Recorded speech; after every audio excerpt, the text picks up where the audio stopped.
Hello guys! Hello! Welcome dito sa aking channel, Kapalaran 888. Ito ay para sa lahat ng Libra. Libra, alamin natin ang weekly tarot reading mo sa linggong ito. Okay, Libra.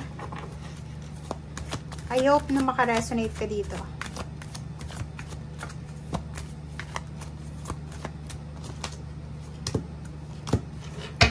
Okay, Libra. Libra. Wow. May kailangan kang pagdaanan na decision making sa linggong ito. Or may kailangan kang gawin na desisyon. Sinasabi ng baraha sa'yo dito, Libra, na pag-isipan mo ng mabuti, make the best choices. Pero, yung choices naman na to, hindi naman siya yung madalian, diba? Hindi naman siya yung urgent talaga. May time ka naman para makapag-isip, may time ka para makapag-desisyon. Okay? Sinasabi ng baraha sa'yo dito, huwag kang masyadong nakafocus sa nakaraan, and huwag ka ding mamumroblema, mag-aalala para sa kasalukuyan, and sa future mo. Live life to the fullest, diba? So, ganun yung sinasabi sa'yo na parang, life is short, parang ganun Libra. And, mamuhay ka sa kasalukuyan.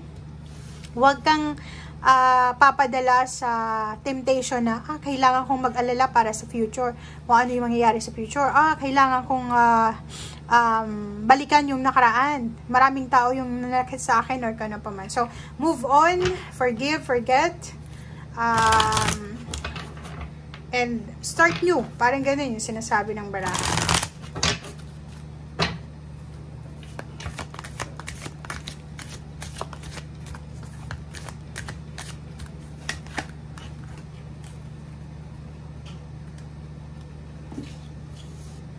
Okay, so, yun. First card natin dito is surrendering to the journey. Release control. So, itong release control na to, sinasabi ng baraha sa'yo dito na, yun, kung ano man, yun na nga yung sinasabi sa'yo dito na live life to the fullest, go with the flow, live in the moment. Diba? Mamuhay tayo ng kung ano yung masaya ngayon. And wag nating kontrolin yung sitwasyon, 'di ba? Release the control. Surrender natin sa Panginoon kung ano yung gustong gawin sa atin ng Panginoon or kung ano yung gusto yung mangyari sa buhay natin. Okay? Trust. 'Di ba? So sinasabi ng baraha sa'yo dito na magtiwala ka kasi may divine's plan or may mga plano ang Panginoon para sa iyo. Okay? So 'yun. And sinasabi ng baraha, relax. Kasi you are protected. Rest and relax because you are protected. So, ang message na to ay sobrang resonated sa bawat isa.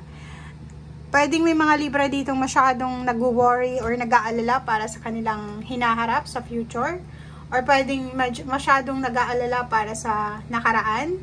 Nag-aalala sa mga sasabihin ng mga tao sa paligid nila. Nag-aalala sa kung ano yung mangyayari sa future or kung ano pa man. Yun na nga, mag-relax ka lang, rest and relax, trust the Lord, trust God, trust the universe, and go with the flow. Okay, thank you.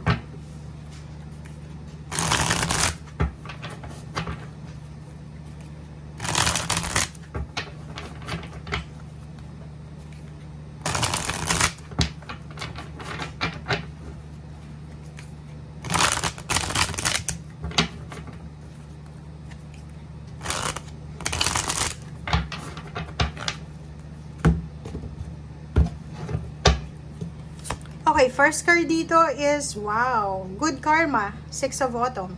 So, sinasabi ng baraha, isang unexpected or hindi inaasahang pag-ulan ng pera sa buhay mo. Pwedeng makakabayad ka ng utang mo or pwedeng makaka-utang ka. Parang ganun. Okay? So, kung ano man itong ginawa mo sa nakaraan, ay ibabalik to sa'yo ng kasalukuyan. Next card is, yun, same din dito. Let go of your past. Let go of people, situation na hindi na bagay sa'yo. Okay? Oras na para mag-focus ka sa sarili mong buhay. Okay? Sa sarili mong, kung ano man tong kailangan pagpukusan sa sarili mo. Okay?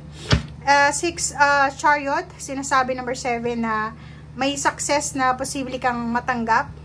dahil sa sobra kang disiplinado, masipag, hardworking, diba? Dedicated ka.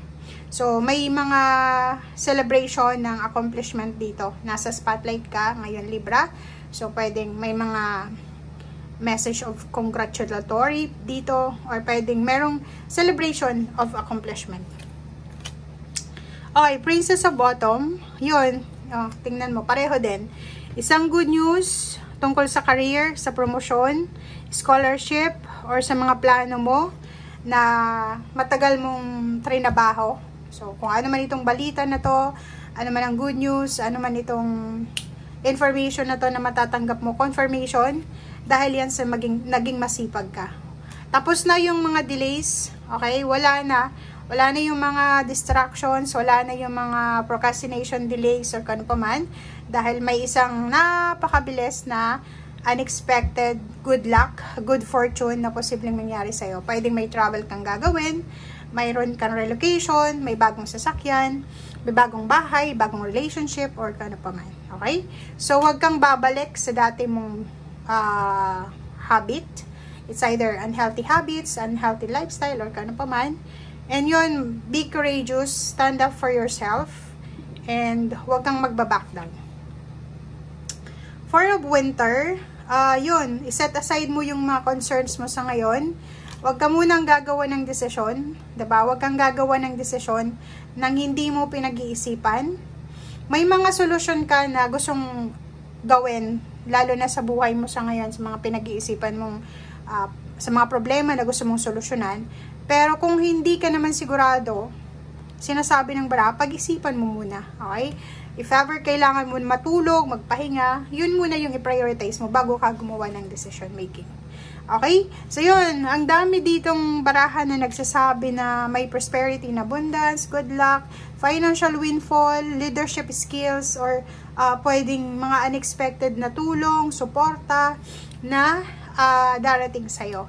And last card natin is, wow, relationship. Sobra kang magiging masaya sa linggong ito tungkol sa iyong relationship, choices, tungkol sa iyong love life, tungkol sa iyong pamilya, tungkol sa iyong puso, tungkol sa iyong kung ano man tong partnership na mayroon ka. It's either business partnership, commitment, or kung ano pa man. So, sinasabi ng baraha sa'yo na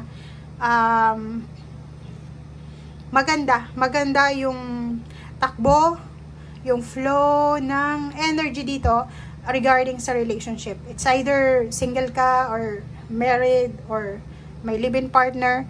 Smooth lang yung takbo ng iyong relationship sa linggong ito. Okay? So, thank you guys and see you again. Bye!